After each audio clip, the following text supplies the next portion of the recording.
What is up, guys? Welcome to a software review. So basically, what we're gonna be doing in this series is we're gonna be reviewing software. This is our very first episode in our software review series, and I'm about to start on this channel. And in today's software that we're reviewing is Pycharm. I'm pretty sure if you're a developer, you've heard about this software before. So let me just give you an insight into what software review is and why I'm doing it. So, assuming you want to get software, the same way we do it with phones and laptop. You want to get an insight into what the software is all about. So basically, I'm going to be getting the software, and we're going to look at the features, and we're going to look at the system requirements, and we're going to check out if you want to use it or if you don't want to use it. Also, we're going to check out the pros and the cons, and so we'll see if you guys like it. So basically, that's the purpose of a software review, and if you guys are planning to get a Pycharm on your PC, check out this review and see what you like and what you don't like about it, and decide for yourself if you want to get it. So obviously, we're going to be looking at the system requirements.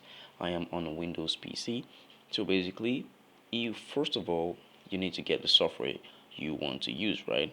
So basically, what you're just going to do when you're using Pycharm is to visit jetbrains.com slash Pycharm. This is where you're gonna get the official Pycharm. You need to be very careful so that you do not get the wrong or crack or illegal version of it all, because malwares can be installed inside certain unofficial software. So go to jetbrains.com slash Pycharm and visit those sites to download it. So basically, what you want to do is download Pycharm so that we can see what we need to do. On the download page, you're going to see different types of Pycharm, which is the professional one and the community version, which is for pure Python development, and the professional one is for scientific web Python development and a lot of other interesting stuff. So basically, you can start with the community version. First of all, we want to see the system requirements. You need to know if your computer can run Pycharm, right? So let's check out the system requirement. Over here, you can see the system requirement. We have the 64 bits version of Windows 10 for it to work, and we need 2 gigabytes of RAM minimum, then 8 gigabytes of RAM recommended. So basically, the 2 gigabytes, you need 2 gigabytes of RAM if you want to run the software. Minimum, it won't run if you have lesser than 2 gigabytes, and 8 gigabytes is the recommended. So basically, it will run into upwards, but you're going to receive a consistent amount of lags. So basically, you need 2.5 gigabytes of hard disk space. SSD is recommended. You need to check that out too. And yeah, then you need your screen resolution size must be 1024 times 768. So, and you need, of course, you need Python 2.7 or 3.5 or basically newer. So this is the overall system requirements. So you need to know what you're getting, and yeah. So that's basically it. And so check out your own system and see if yours will run on it. So second, you want to be able to download Pycharm. So you go over here and you download it. This will give you a thanks page, and it will give you a pop-up kind of thing if you want to receive tips per emails and other blah blah blah stuff. So basically, as of now, as of the time of this video uploading, it is basically just 371 megabytes.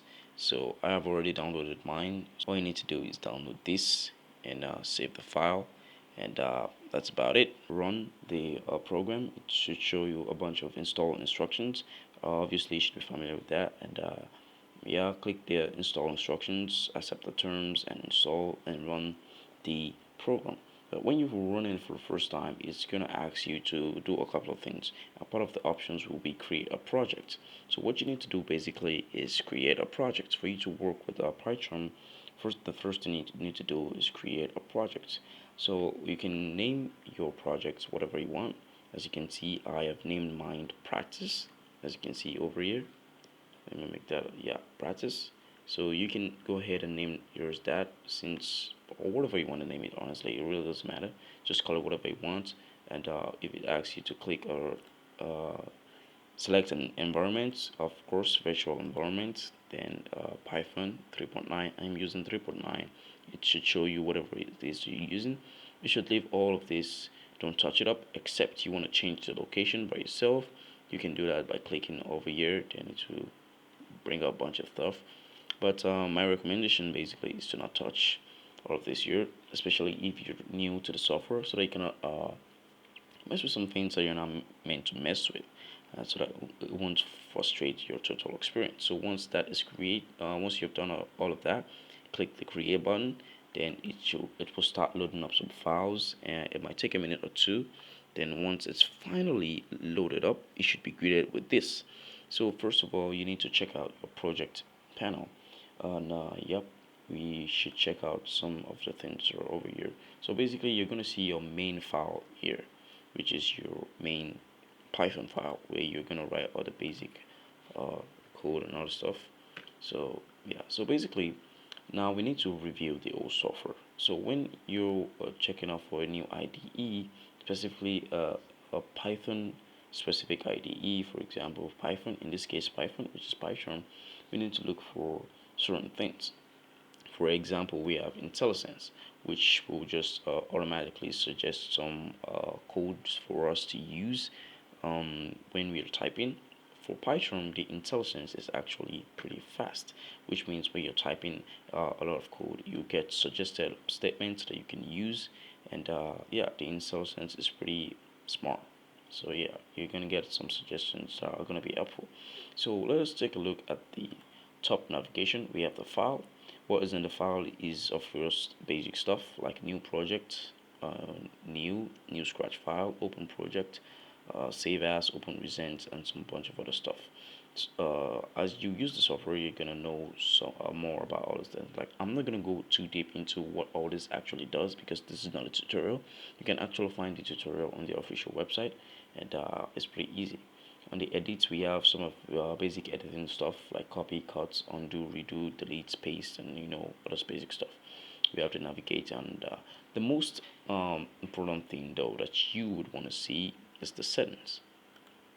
All you need to do is go to File and navigate the settings. So basically, what you need to check out in the settings are a lot of things. So let us start with the general settings. And Python, what I like about the software basically is that it has a lot of settings, which means you can customize it into basically every single thing that you want. So you can just check out some of the general settings, like you can enable smooth scrolling, you can enable a lot of things, basically a lot of things. So another part that I like about Pycharm are the plugins. So in my plugins that are enabled, we have some basic plugins like that are bundled with the software. For example, we have GitHub, we have Git, we have a lot of other things like Code with Me, copyright, bunch of amazing stuff. So this is why I like Python. Of course, plugins make a lot of things better because they can add extra features to your software, which means plugins is a very good stuff. And another thing that I like is that there is an inbuilt Git and GitHub, which means if you are somebody that works with collaborating a lot, you're gonna love this feature. Git and GitHub is used for collaborating, version control, and of course you know that push, pull, those things, commits. You know what I mean. GitHub, of course, you know what GitHub is to access all of your repository from the IDE, which means that you don't actually need to go to the official website. You can do everything inside the IDE, which is very good, which is a plus. And of course, it's awesome. It requires the Git plugin, which we already have here. So let's move on to the code editing, which is basically the most important part of an IDE since you're going to be writing a lot of code. So with the code editing, we have a lot of things. We have error highlighting. We have quick documentation. You can check that out. We have IntelliSense obviously, and we have this highlighting of colors, which means you can literally state like of course different colors for different stuff. For example, if I created a function called add, it's gonna give us a very different color. Of course, the function def will have the blue, and this one will have the regular color. and then the values inside, the arguments inside will have some other color too, so which makes it very easy to identify your code so that you can know what exactly it is that you're doing. So that's another plus if you're looking to get Pycharm. Of course, we have the appearance, which of course just gives you the looks and feel of the entire IDE. We have color scheme, which is what I talked about before. We have the IntelliJ lights. We have the IntelliJ lights. We have GitHub icon tracks, a lot of stuff. I'm just gonna leave mine as IntelliJ lights, which because it's pretty cool and I like it. And we have file types, which is another important feature for Python, because you can create a lot of file types, which is not just Python a specific IDE. You can have a lot of other files, because when you're developing with Python, it's not 100% that you are going to use only Python. You are going to use, of course, other languages. For example, especially if you're working with frameworks like Django, you're going to use HTML, you're going to use CSS, you're going to use C++. If you're working on more like PC-based applications or web servers and all this kind of stuff. Of course, you're gonna need JSON. You're gonna need a lot of things, a lot of things. So that is why I really like Python, because it's Python really enables you to do a lot of things at once, which is a very good tool if you're looking for an IDE that works with one and a lot of things at the same time. So that is very important if you're looking for an IDE. Of course, you are going to be able to run your Python file in inside the IDE, which is another thing that is awesome. Of course, you're going to need Python on your machine, so go ahead and install that, or else this whole IDE doesn't make sense without Python itself, because it's Python. You need Python for it to work out. So, for example, when you write a simple command like this, of course, you guys know what this is in it. So what we can easily just run our code inside the IDE. It's very fast and it will give you the best result in little or no time. Of course, you can pick where to run the code from. Mine is on the main, which is your main Python file from the project. Another thing I like about Python is that you can see some of the Python extended libraries that you're using. For example, if you are working with a framework, probably NumPy, you can work, you can see,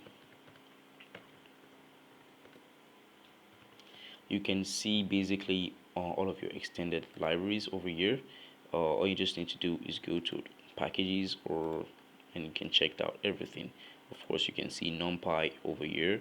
You can see all of your pip installed, whatever. Of course, do not mess with all these files, as they are very, very delicate. Of course, if you're a pro, you can mess with whatever you like, but make sure you keep things as tidy as possible so that as not mess with everything that you're doing. So that's another plus for if you're working with Python. Their project pane, their navigation is top notch, which means you can just access whatever you want to access uh, from the IDE without opening your file, your Windows File Manager, to manually check all this kind of stuff. It's actually boring. So you can work with a lot of files. Of course, you can create new files, which is just to work with a different type of files. For example, you can see basically huge amounts of type of files that you can work with. Like I said earlier, JSON and a lot of other Git command files that you can use. Of course, Python, HTML, and a lot of other stuff, which is actually awesome. So basically, this is Pycharm. So what are the pros and what are the cons? So what I like about Pycharm personally for me is that it has a lot of features. Obviously, it's packed with a lot of things, which means if you're a professional that you're working with Pycharm, you are gonna love this a lot. Like, you're actually gonna love Pycharm, because there's a lot of things that you don't even know is there, and once you just think of it that, oh, I need this, it's just gonna, all you just need to do is check around and you're gonna find what you want. So Python is recommended for pros and intermediate kind of people. But if you're somebody just starting out with Python looks too intimidating for you.